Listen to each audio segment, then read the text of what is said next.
Awe, and today I'll be taking you on some magical stuff.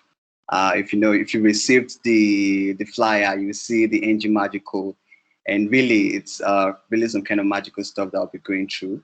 So I hope you guys are excited to be here too, and I hope you guys like the topic as well.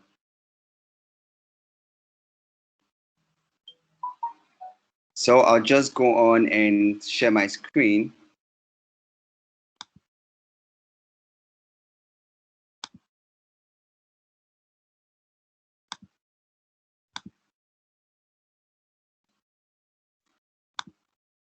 Okay, please let me know when you can see my screen, and let me know if there's any problem with my audio or you need me to stop at any point in time. Yeah, I think, oh, yeah, everything is good.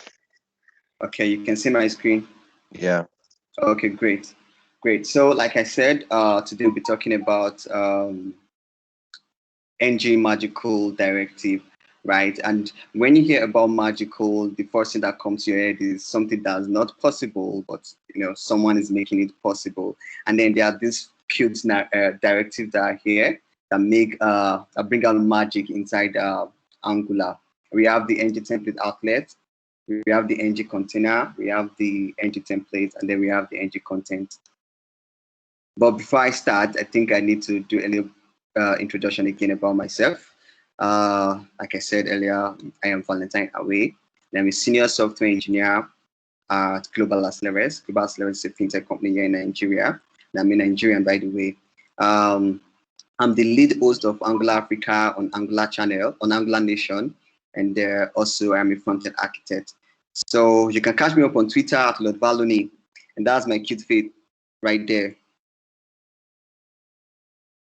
So first of all, let's talk about the ngTemplate. The ngTemplate directive simply represents an Angular template.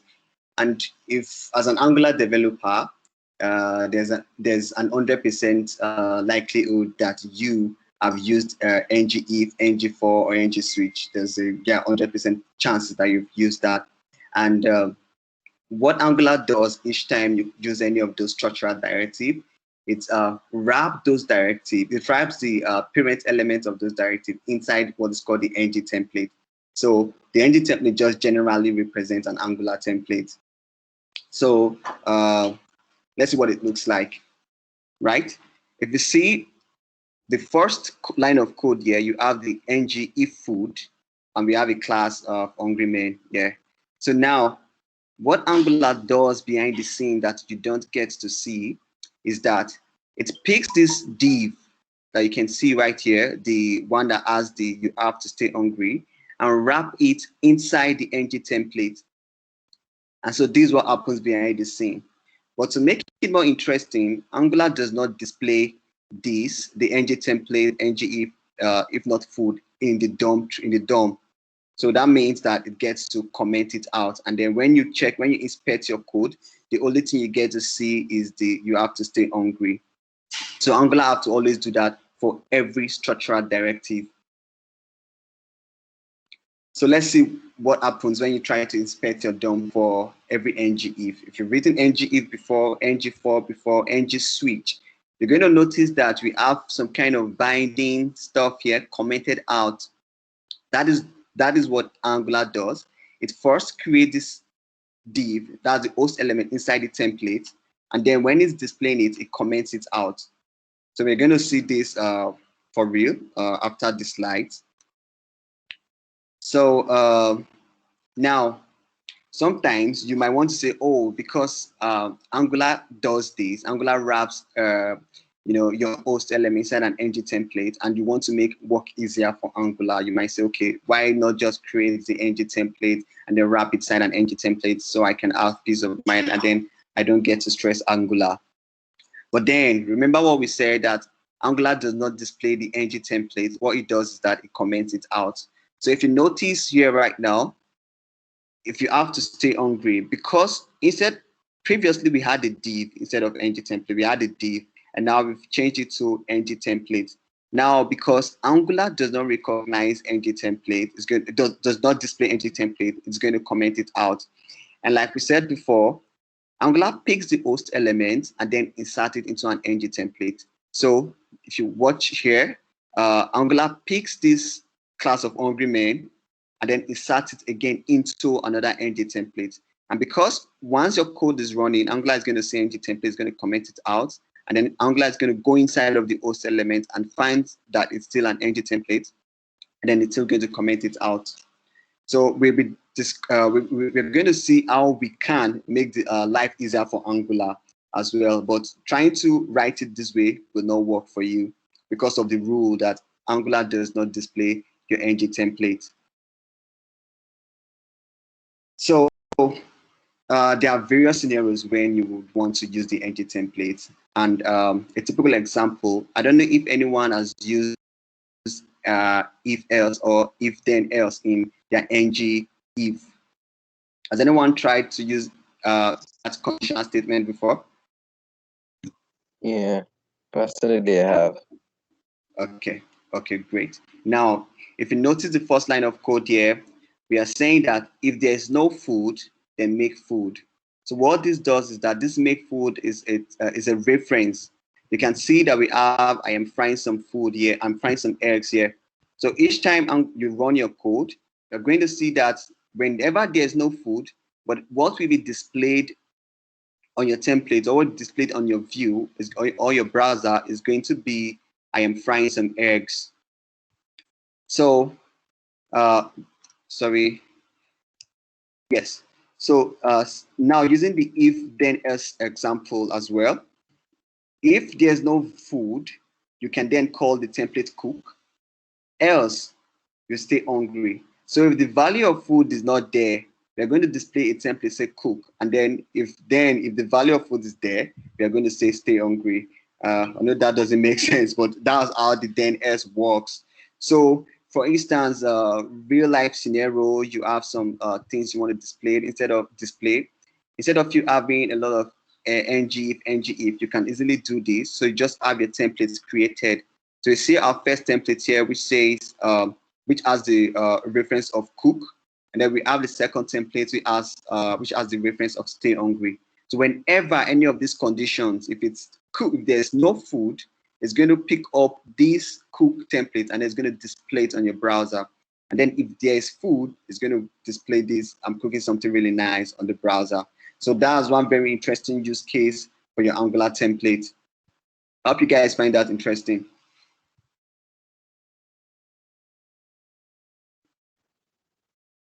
So let's talk about the ngContainer. I don't know if you guys can see my screen very well. Yeah. Yes.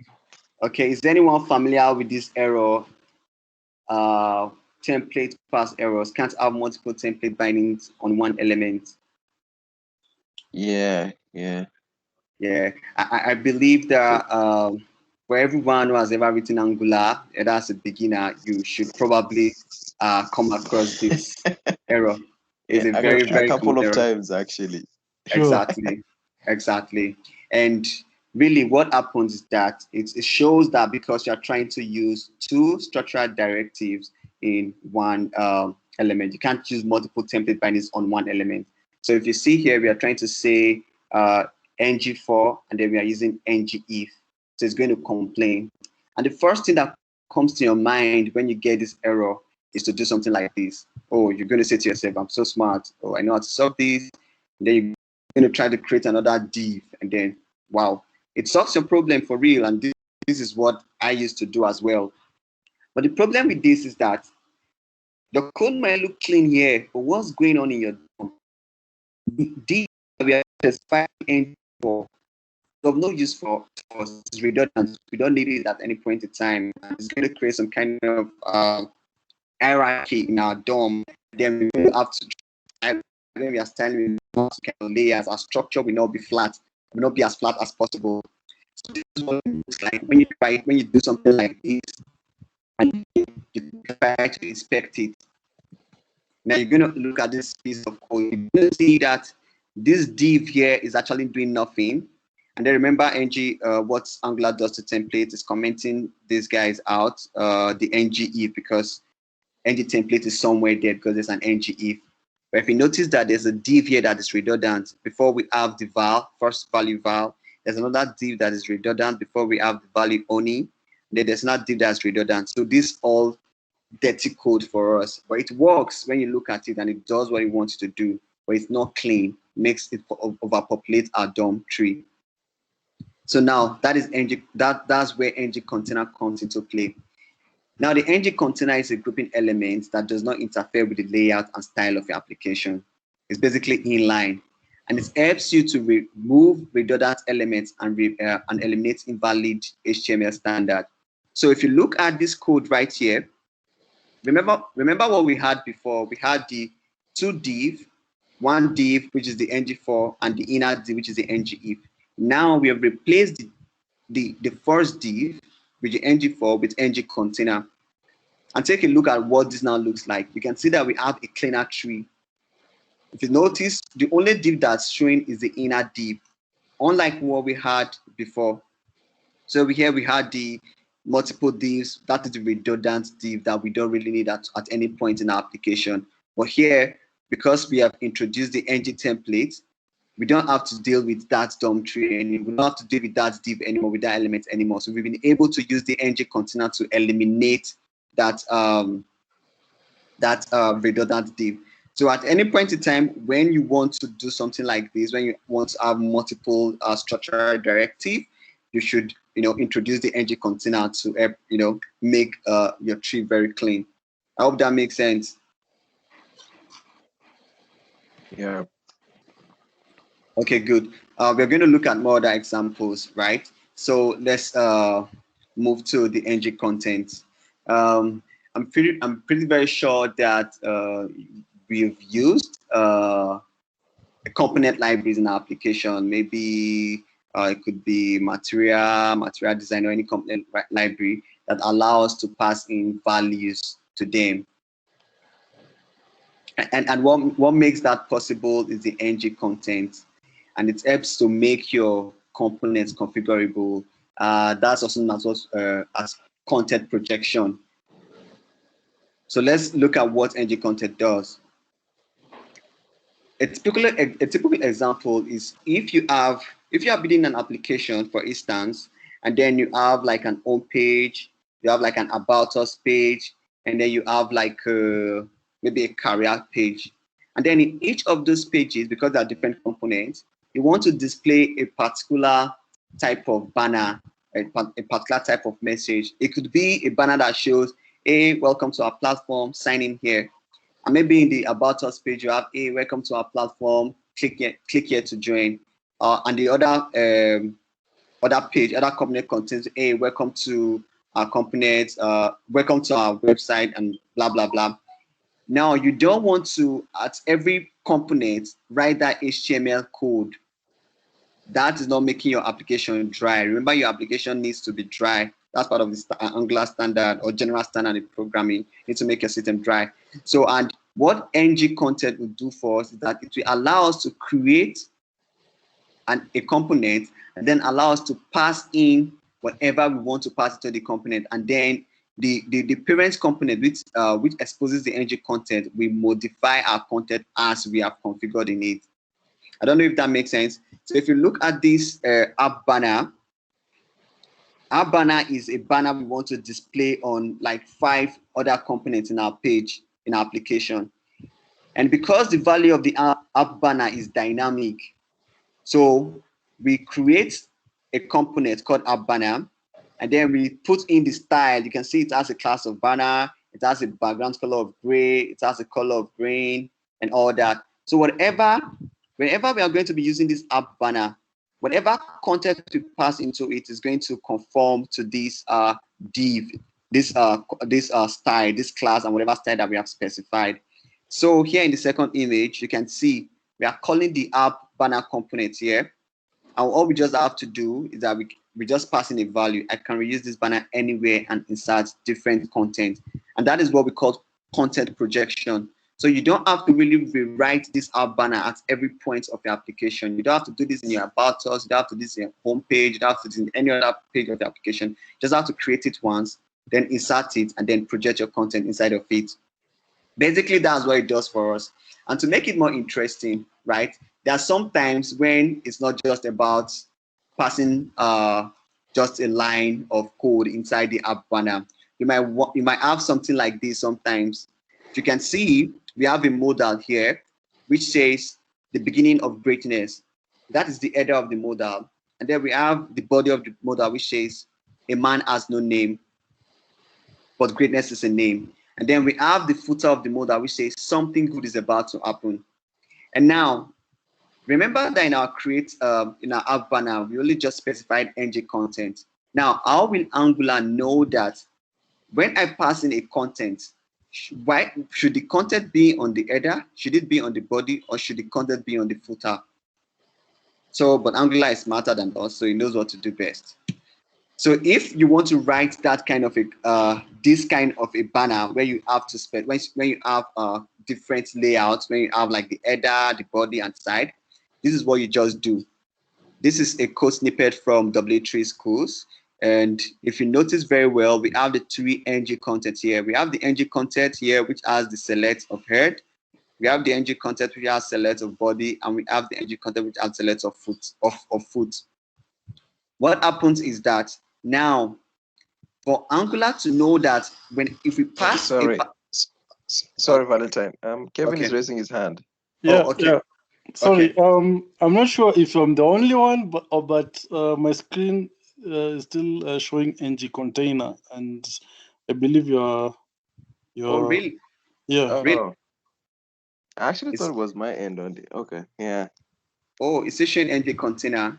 Yeah. Yeah, that's the last part. That's the only thing we saw last.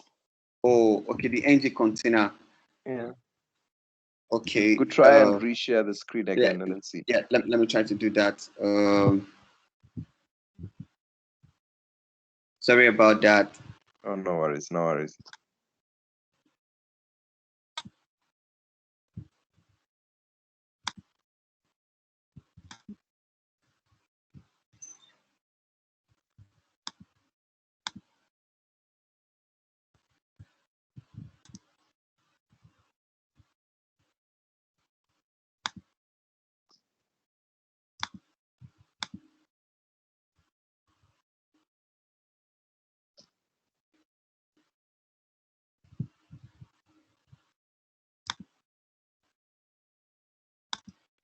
Okay, let me know if you can see my screen now.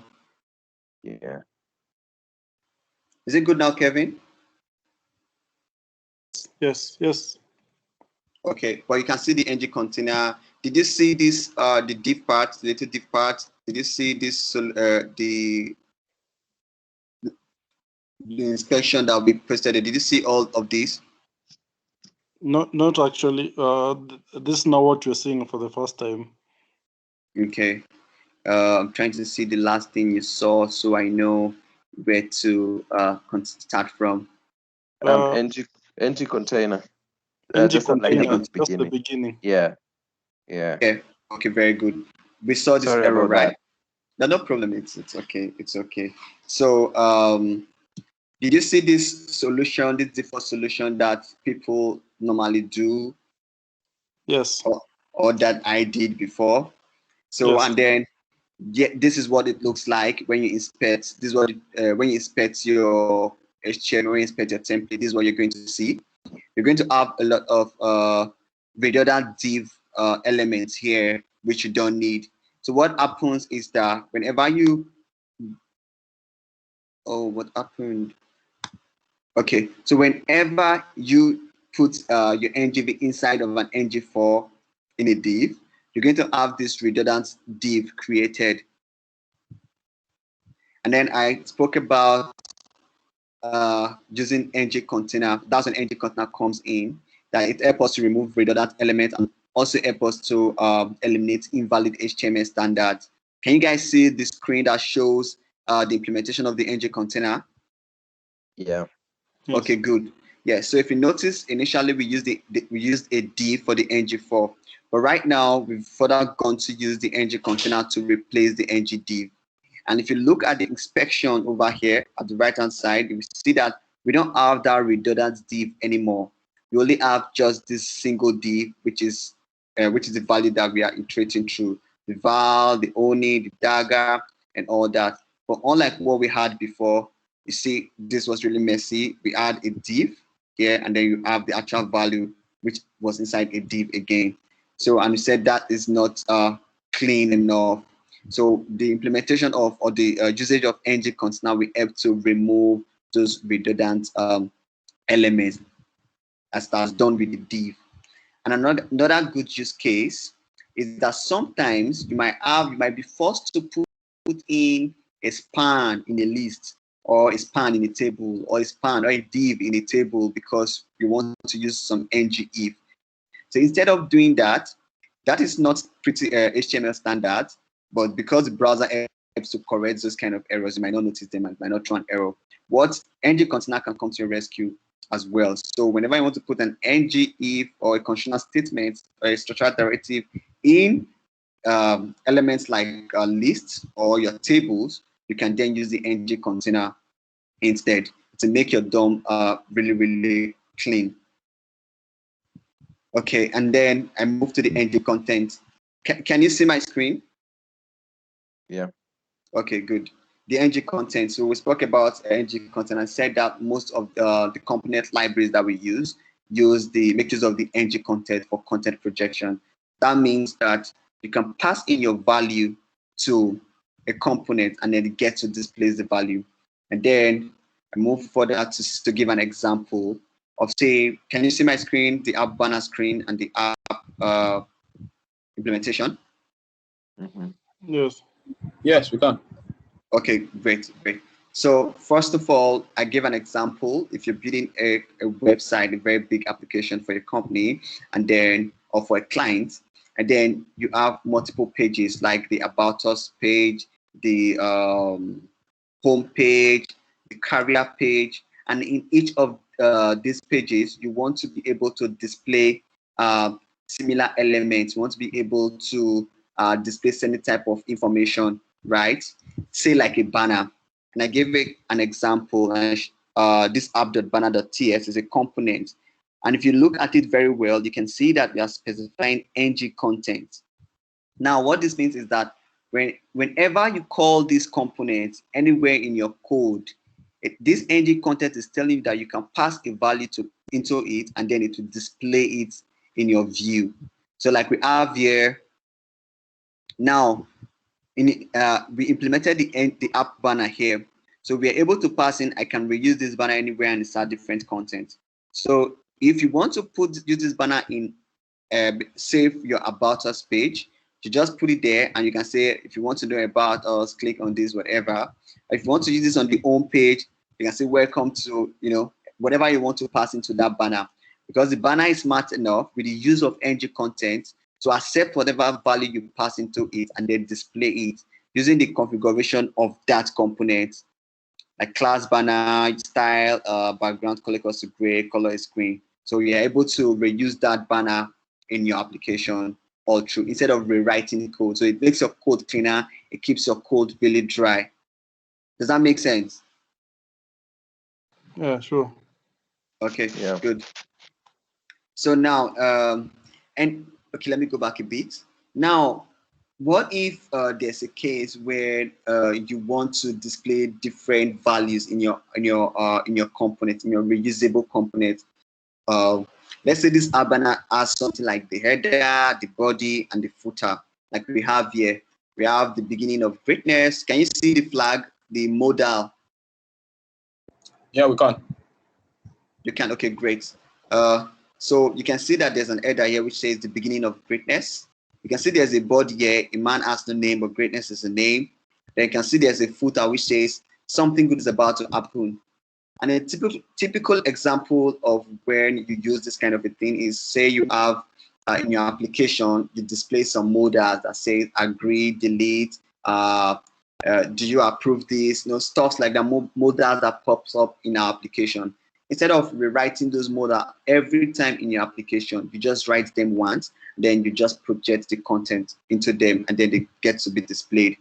And the way ngContent help in this is that it allows you to specify an attribute as you can see in the screen right now. Can you see the multiple content HTML template? Yeah. Okay. Okay, great. So now, remember here we said we have the beginning of greatness, which is the header. We have a man has no name, which is the body, and something good is about, which is the footer. Now, ngContent needs to be smart enough to say whatever value you pass to me as a component, I'll be able to display it in the appropriate position. So if you pass an header into the your component, it's going to specify, it's going to take it and put it on your, where it's supposed to be in your div. So if you can see, you have the modal header, you have the modal body, and then you have the modal footer, right? So these are specified classes. So if you pass in your content, Angular will be smart enough with the use of ngContent to know where exactly that content is supposed to be. And why is that possible? Because the attribute select helps to specify the attribute you should specify in your component where you are reusing your reusable components or your modal. So a typical example is this. So can you see the image below, the one that has the app customer implementation? Is it the one with the multiple contents quote? I mean, sorry. No. There's another one. The app customer. No, there's another one that just came up. App customer. I can't see it on my side. What about you guys? No, okay. We are still at multiple contents. Yeah. Okay. How about now? Can you see it? Yeah. Probably should try sharing your screen again. I think it's frozen on our end. Yeah. Okay. I'll do just that.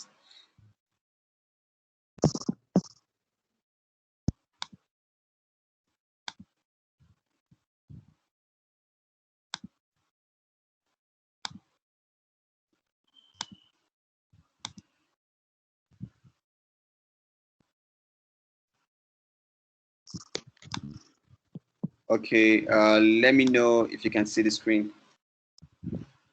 Yeah. Yeah, we can now. Okay, good. Now you can see the multiple content and you can see the implementation of the multiple content down here, right? So over here, what we are saying is that for us to be able to display a modal that is like this, we need to specify the attributes of the position of whatever content we are passing into it. So the implementation of this, if you see the app customer that we are implementing, this is the implementation in another component. We can see that we are specifying that it has a class of head and the beginning of greatness. And then we are specifying that a man has no name as a class of body. And then we have that something good is about to happen as a class of foot. So that this means that what happens in the multiple content here is that it looks for, because you're using a class, it will look for the component that you're passing it that has a class of head, and then position it in the content of in the ng content of the attribute that has that head. Same thing for the body, same thing for the footer as well. So that way we are able to create something like this that is customizable. You're able to project different content, and then automatically Angular will be able to display the content in the appropriate positions of this of the templates. Does that make sense? Yeah.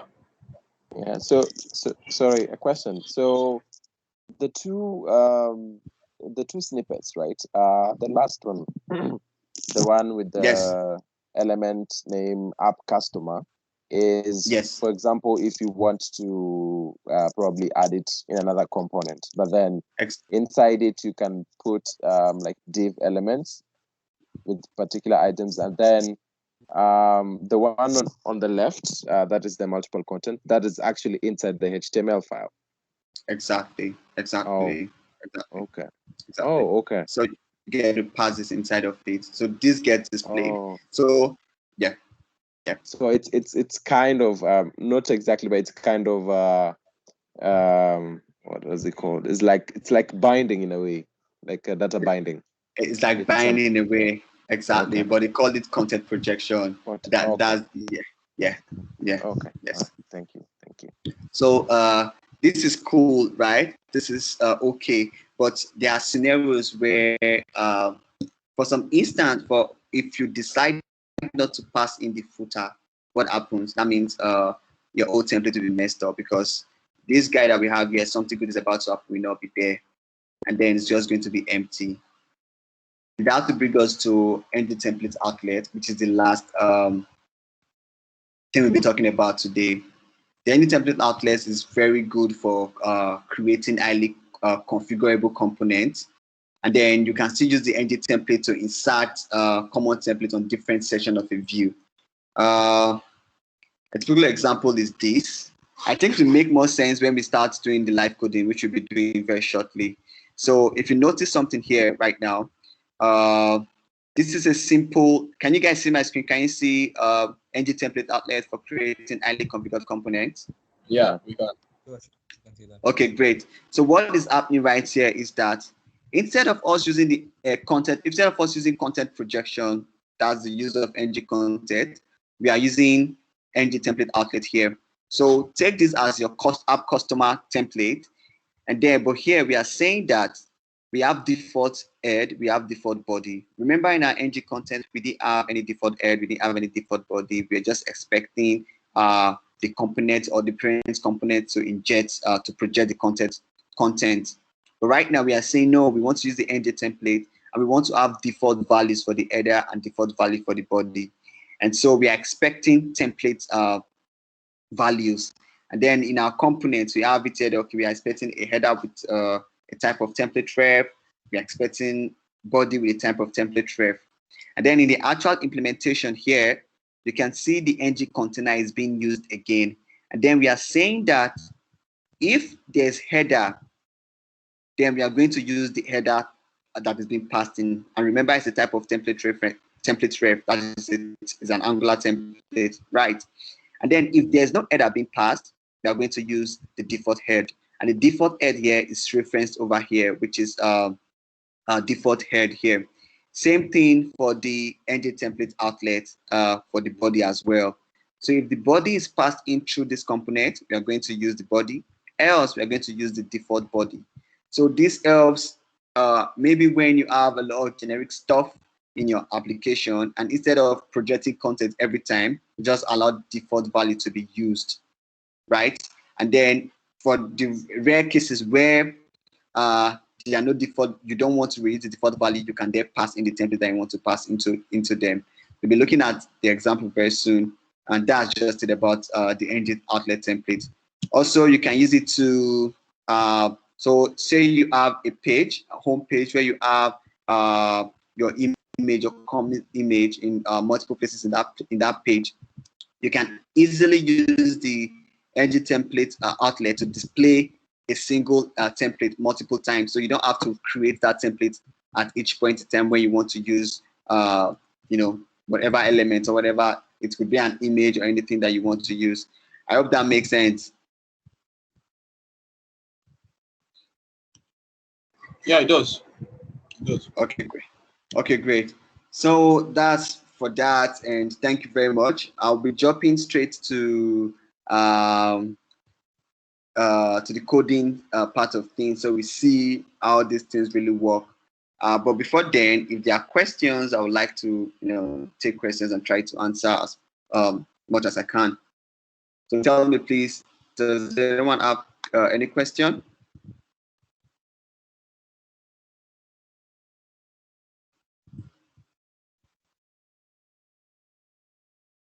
If anyone has any question, you can just unmute themselves and ask a question. If there's any thing that you're not clear about that you want me to talk about again, I can Okay. Probably they'll have it at the end of the session. So yeah, you could just continue. Okay, great. So let me just spin up my code editor. So we are going to see exactly what I just explained. And for the ngTemplate part, I'm just going to try to run through it so that we don't, because that's quite very easy. Okay, we have this guy running. So because these guys don't exist, that's why they are giving these errors. They don't exist because I just wanted to use that to simulate values that don't exist. So I've launched this project as well, and then we're going to be looking at what are,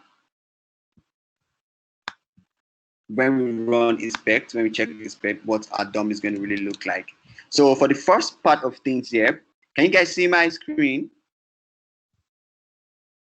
Yes. Okay, great. Here we have the first part where we try to play Angular. And we are saying that because we have learned that Angular does not, Angular uses ngTemplate each time we pass in an ngIf, we want to play Angular and then use ngTemplate in our code. And what we said is that it's not possible because Angular is going to pack whatever is here. I'm going to put it inside of an ngTemplate. And that's why you can see you have to stay hungry does not exist here. So even if you check, you can't see anything like that. You have to stay hungry is not in your template at all. It's not being displayed because Angular has already automatically convert this into a comment. So that is for that. And then we go to the if-else statement. And then we say that if you have rise, if you have rise, a story, if rise is true, a story. So now we say if you have rise, you're going to display this, which is the story, a story. So we have the story here. So if you notice beautiful people, we don't have beautiful, okay, we have beautiful people here. And if you notice very well, you will notice that the ngTemplate is not showing because it has been commented out, but this is what we are passing into this. So here we have the beautiful people as well. So you can see that there. And then you can notice that this comment as well. And then we move to the if not. So remember I said if eventually you want to write, you want to play Angular, like what we tried doing here in the first 4 lines, and you want to play Angular, and then you don't want to write a div, and you don't want Angular to worry about converting your structural directive into ngTemplate. That means you want to do it for them. You can easily do that by doing this, putting the ngIf inside a bracket, right? So this is what happens. Take note of this ngIf, the normal ngIf that you will use for your application, and then this is what you would use if you want to use the raw ngTemplate. So if you notice something, because I'm happy, will be displayed in our DOM. Because I'm happy, because automatically Angular knows that, oh, this is ngTemplate, a template, and you've already done the job for Angular, and automatically it's going to display this for you because I'm happy. But it's not going to display this for you because you're trying to write it like your normal HTML and inserting structural directive. So that is for that. Same thing for the if then. If there's no rise, then play the song. If there's rise, then display play. Same thing for this as well. So let's just quickly move to the interesting part of things, which is the okay, good. So which is the redundant removal of elements like we spoke about before. So I'm just going to change this into a div. I'm going to change this into a div and see what happens. So if we iterate through this, can you guys see my browser, please? Yeah, we can. Okay, great. If you notice something here, we have these divs here, right? We have div, and then we have the actual content. And then here again, we have the div, and then we have the actual content. And then we are saying that this is not supposed to be because we don't need this div at any point in time, and we are just populating our tree with a lot of redundant elements that we don't really need. So that is why we spoke about the ngContainer. The ngContainer will take away that pain and that the job out of. Yes, so once you do this, you notice that Yeah, so if you notice that the div no longer exists anymore, you just have the div that contains the actual value that you want to display. So this is more cleaner than what we had before. I hope that makes sense. Yeah, it does. Okay, good. So let's quickly move to the content projection part of things. So now we have a customer HTML template here, which we want to display. We want this customer component to be reusable, right? And we are saying that wherever you're going to use this component, we can pass in anything into this component, and that's why we specify the ngContent here. So let's go ahead and use this component, which is a customer component, in our home component. So all that we need to do is just to pick that value, which is customer component. So we just do this. Let me take this out. Take this out, and then we're saying we want to reuse the app component, which is this. So now take note of the component. This is the home component and this is the customer component. And we want to reuse this component here in our own component.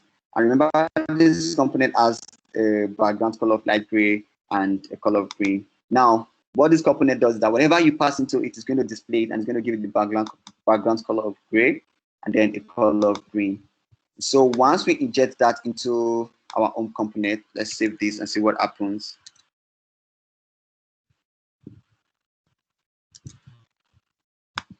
Let's see. For some reason that isn't coming up, but we're gonna fix that. So we have the ng. Yes, this is fine. And then we have the home components. This is the app customer, and then make sure everything is okay. Yes, it should work. Okay, great. I think there was some catching of data there. So if you notice, now we have been able to display this customer component inside our home component. Something about the customer, I love rice, right? So whatever details or whatever data we pass, I love food, and many more. Whatever details we pass into this place, the customer component will display it for us here with the style that we have specified. So that means that we can use this app customer at any point in our application. We can put it inside any other module, any other component that we want to use it in. So it's pretty very straightforward. And whatever we pass into it is what is going to display for us, which is that. That's content projection. That's the whole concept of content projection, and that's what most component libraries use as well. So now let's move from that. Then let's go to when we then want to specify, different stuff like we did with the Nigerian flag. So we have here, remember the multiple content of the multiple image that you saw earlier. This is it. So if you notice very well, we have our first header here, and then we are specifying a class. We're using the attribute to say this is a class, right? And then we further move to that of the body part, and we say, and remember what we are see what we are doing here, right? Instead of using a class, we decide to use the elements here. So remember in the presentation, I said you can pass in a class. Now you can pass in anything you want to pass in. So we are using elements here. So what happens is that whenever you reuse this customer components, what you are going to see is that whenever you pass in an element of tag, it's going to display that content of that element inside this particular body because you have specified that it should accept element. If you have used p.p, it's going to look for a class with the name p. But since we are using p, it's going to say, okay, I'm going to look for any element of p, and then I'm going to display it. Same thing for the footer. We used a class as well. So now we are going to go ahead and use this. Remember, we commented all those things out. So we're going to reuse this over again in our home component. So let's go to our home component, and then let's say this is it. This is it, and then Can you guys see my screen? Yeah, we can. Yeah, we Okay, can. great. Great. So now you will see that we have a div with a class of head. We have an element, a P element with the class of body. This doesn't really matter because what our customer component is looking for is an element of P, and there's going to position that as the body. Then you also see that we have specified the class of foot. So now let's save this and see what our home component is going to display for us. Great. So now you can see that here we have ival. A man has no name, but greatness is a name. Something is about to happen. What we have done is that we have been able to project the content of our own component inside of the customer component. And now whatever detail we specify, we can say ival, or we can say I rain. I can say something is about to happen for real. And then whatever we pass into it, that's what gets displayed. So if this should be like, if this is a modal, like a modal, or that you will use in your application, like a accept this request or delete this request, or are you sure you want to do this, or like a confirmation modal, you don't have to rewrite that all this. All you just need to do, like what we did here, is to make sure you create a central modal, like what we call the customer component, create it, and then you just use it like this by just passing in the values. So whatever you want to put in the head, you can put it there. Whatever you want to pass in the body, you can pass it there. And whatever you want to pass in the footer, you can pass there. It doesn't necessarily need to be footer. You can call it anything you want to call it. I hope that's clear. Yeah. Yeah, it is. Yeah. Okay. And when it gets more now, but there's a problem. What if for some reason I don't have anything to put in the footer because I want a default value for footer. I don't want to have a footer. So if I remove the footer, from the code, you notice how ugly it has become. There's nothing here anymore, right? And then if I don't have a header to put as well, what happens? It becomes ugly. And then what if I don't even have a body? Let's say, what if I don't even pass anything? What if I don't even pass any value?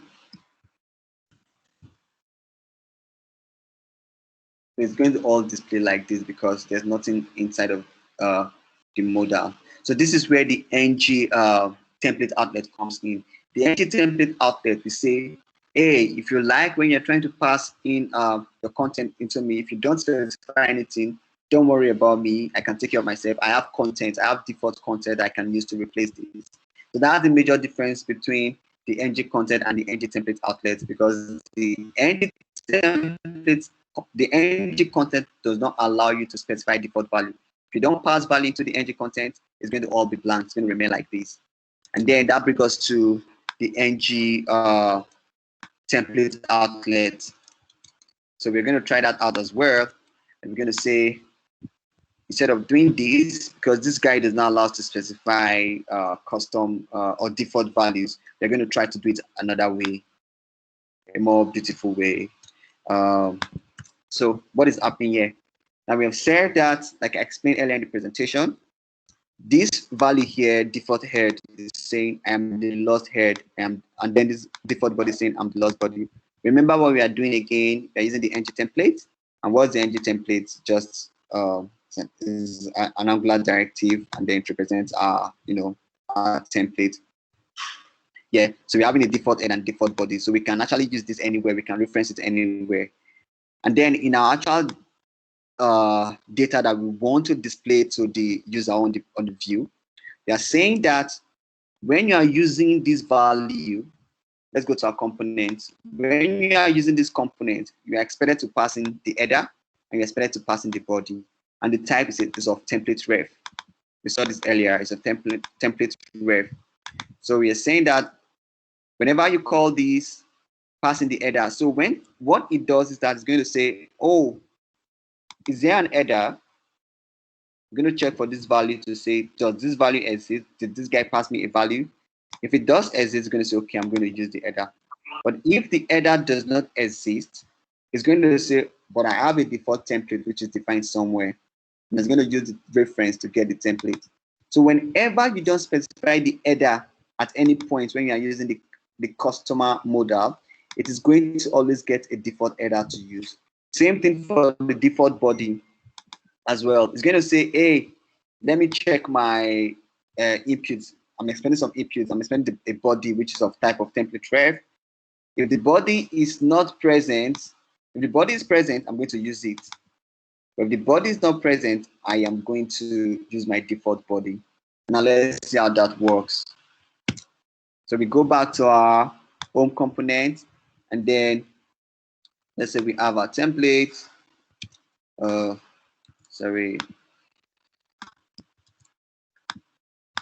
we go back to our own components, and then we have our app customer here. Remember, this is what we want to use, right? This is what we are. This is the child that we are bringing into this appearance guy, which is a home, or this is a reusable modal that I want to use in the home. So now, what is happening? We are passing what? A template. Remember, it's expecting a template. So we have a template here, which is I am the head. We have a template here, which says I am the body. Now, first thing, what we need to do, let's say we have the header, and then we have the body, which is equal to body. Now, can someone tell me what is going to be displayed when we run this code? When we call this code, what are we going to see? Are we going to see this, or we are going to see the values that we have defined over here? I am the lost head, I'm the lost body, or we are going to see this header and this footer.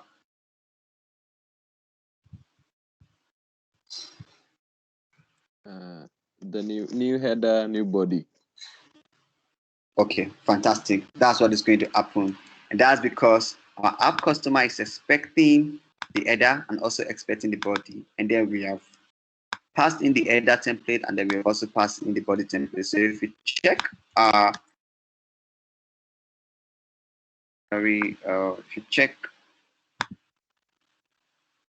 if you check this, you're going to see that in our home company, our parent company, where we are using the customer, you can see I am the new head, I'm the new header, and I am the new body. Now, so that means whatever value we specify, the new header, and you know what that means.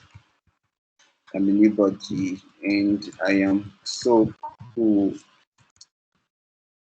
So what happens that once you do this, it's going to just display it as it is. So whatever style that you have in your customer component is going to be, what's going to apply to this, except you have your view encapsulation, defined or changed, or you have some dynamic stuff that you do with the child elements. It's going to always use the default, style that is of the child component. So now, let's go ahead and say we don't want to specify the header, right? Remember when we did this for the ngContent projection, when we did specify the header, what happened was that it was all empty. Now, but with the ngTemplateOutlet, if I decide not to specify the header, it's going to tell us that I am the lost head. Why? Because we have defined in the customer component that whenever anybody that's going to use us, is like going out with a friend and then you expect your friend to pay for your food. If you're using the ngContent, you expect your friend to pay for your food. And if your friend doesn't pay for your food, that means you're going to go hungry. That's when you use the ngContent. And now, because you are smart, you take your money along with you and say, oh, if I go out with my friend, if he doesn't buy me food, I'm going to buy food for myself because you have your money. So that's the major difference between those two things. Now, the ngContent is that friend that goes without owing money and expecting a friend to buy food for him. And then the ngTemplateOutlet is that guy that will pick money for himself and say, if you don't buy me food, I'm going to use my own money. So if you notice here now, I'm the lost head is the default head whenever we don't specify passing the template. You see, and if we decide to also remove the body, we're going to get I'm the lost body because this guy is ready. He's always with money. He doesn't want you to tell him, hey, I don't have money for you. I'm not going to do this and that. It's always ready with default values. So basically, that is it. And I specifically love this ngTemplate a lot and a lot and a lot. It allows you to dynamically configure your components. And if you have not been using this before, whenever you have things that you need to be using your application, sometimes it can be globally, sometimes it can be just in your app. So globally means that in your company, you have different products or application that uses the same kind of element or the same kind of modal or the same kind of tables or the same kind of any element at all. And instead of always creating those elements at every point in time, you can just create a library, an Angular library, and then you just import them into your code. And you can always project your content to this library, to whatever element or whatever module you import from your library. Or if it's just one big app that you have in your company, you can create a shared component or a shared folder which contains your reusable components, and then you can always call them whenever you want to, like we did with App Customer, and then project whatever content you want to project in. That way, the application is dry. You don't have to write duplicate code. You don't have to wait for your bundle size to be as big because you have a lot of redundant stuff you're doing. Your HTML will not be messed up, and then generally it makes your code cleaner. So I think I'm through with the presentation. I hope you guys enjoyed it, and I hope it makes sense. So I'm open for questions. Yeah, thank you very much. I'll just start off with a question. I think it's just a quick confirmation. So if you go back to your code, right? Okay. Oh. No. Let's go ahead. Sorry. Let me quickly show that. In the customer component TS file. TS file. Okay. Yes. What is the type of the template or template ref? Yeah, so the type of body, the body has a type of template ref. So it's the type of template. Okay. So that's why we are able to pass in the Angular template. It's a template, yes. So this represents an Angular template, yes. So that's why, just like we have here as a string, the name is the type of string. So the body is expecting the template, and that's why we are able to pass in. We can say we are passing in. Remember, this is a template. But we spoke about ngTemplate, so that's why we're able to pass in the header. Okay. But to header, yeah, that's how we're able to do this. Wow. I think every day I'm learning something new in Angular. This is amazing. Thank you. Yeah. Thank you. Anyone else with a question?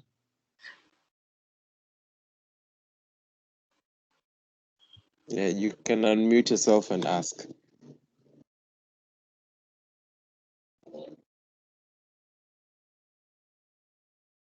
Or even if it's not a question, maybe appreciation or a comment. I just want to say thank you, Valentine. Yeah. I think it's very, very, very insightful. Thank you very much for sharing this. I really appreciate it. Thank you very much, Oye. From Thank my you. end also, I like to say I appreciate, though I joined a bit late. I was a bit held up at work. But yeah, this was amazing. Thank you. Thank you very much, Manuel.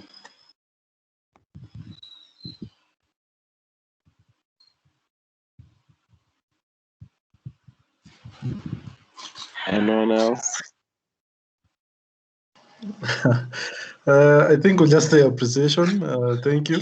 Because it was well understood, especially you taking us through the presentation, then the actual code. So made things quite clear on how you are coming up, and especially even the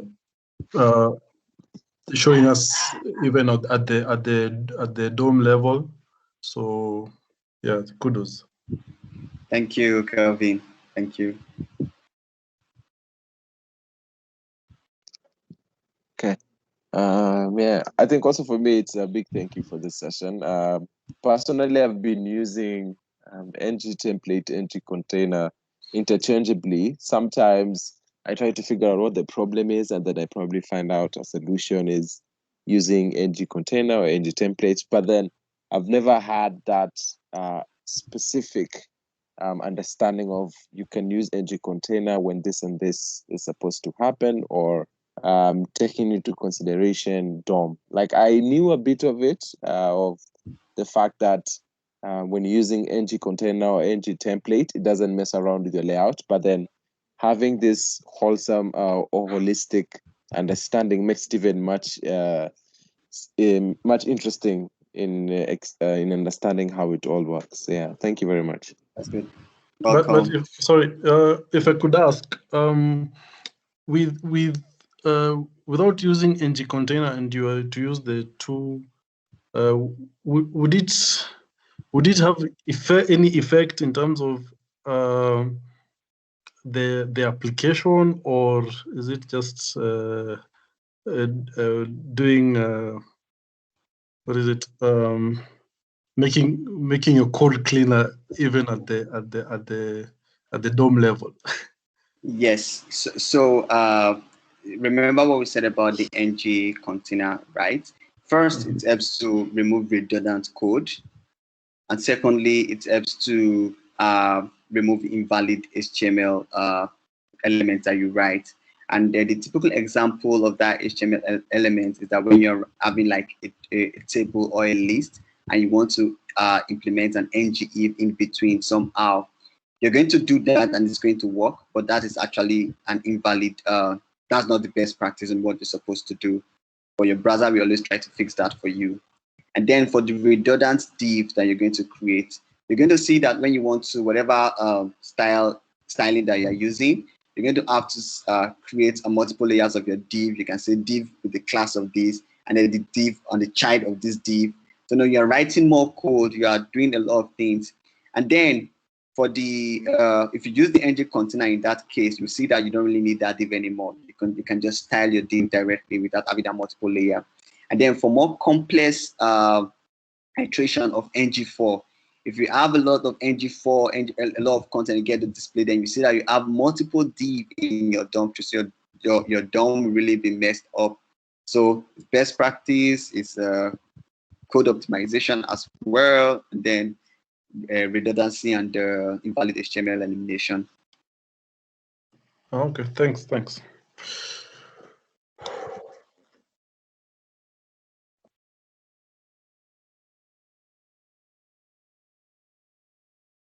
Okay. If there's no other question or comment, I'd like to say a big thank you to Valentine. And if you have any closing remarks, Valentine, before we close up the session. Well, nothing really. I didn't prepare for anything, but but I'm really excited and I'm happy to be here. And really, I think I will always be coming to join you guys whenever you're having these sessions. I really like it, and I've been really open to meet a lot of Angular guys in Africa. And that was the reason why I told Bonnie, as the founder of Angular Nation, that I needed to create a channel for Africans, and so that we can always meet there and talk about Angular. And I was really hoping for something really big, like the ngConf of Africa, but yeah. with COVID-19 and all these things, I think we can still pull things out with people like you who are trying to do things for the community. Anyway, thank you very much. Yeah. And thank you very much, Valentine. It's really an honor having you here. For those who don't know, Valentine, as he mentioned, he is the host or co-founder of Angular Africa, which is an Angular Nation. I think anyone can join, right? If I'm not wrong. Anyone can join, yes, anyone. Yeah. So just find Angular Nation on Twitter or angularnation.net, and then see if you can connect with other developers. Like, trust me, it's an amazing community. Personally, I interacted with Valentine there. I also interacted with Bonnie. I've interacted with guys like Trung, who is an engineer in Singapore, and he even came to do a session with us on how to build a Tetris game using Angular, which is really amazing. And we've had like a couple of GDEs who are also part of Angular Nation coming to grace these occasions with the amazing content that they have. And honestly, it's really humbling seeing people really interested in giving back to the community using their knowledge. And yeah, it's really amazing seeing this. And yes, of course, we'll definitely have an ngCon for Africa very, very soon. Yeah, as we continue to build the community, because the whole idea of these communities that we're having, whether it's Angular Kenya or whether it's Angular Nigeria, it's to give people that platform of like, oh, hey, I can actually see there's another Nigerian Angular developer or there's another Kenyan Angular developer that I can talk to. Yeah. And that's the whole idea, because we do have Angular developers. Like I met someone who did like quite a number of years. And for example, here we also have Kelvin, who has been doing Angular since AngularJS, but personally, I didn't know about him. Probably he knew about us through Twitter on Angular Kenya. It's amazing also seeing you guys here. And yeah, thank you very much for coming for this session. Yeah, and yeah, without much further ado, I'd like to bring the meeting to a close. And wait, can I interject a bit? Yeah. Yeah, sure. So I'm not sure. Okay, I'm not sure how to bring it out. I'm looking for Angular developers, Kenya for now, until I convince my bosses that this thing can be done offline. Yeah, so anyone here would be interested in sending me their CV, that would be cool. Oh yeah. So Sure. if anyone is interested, yeah, definitely reach out to Kelvin. Kelvin, probably your contacts on Twitter so they can reach out to you. We could share that in the chat, baby. Yeah, sure. Let me try doing that.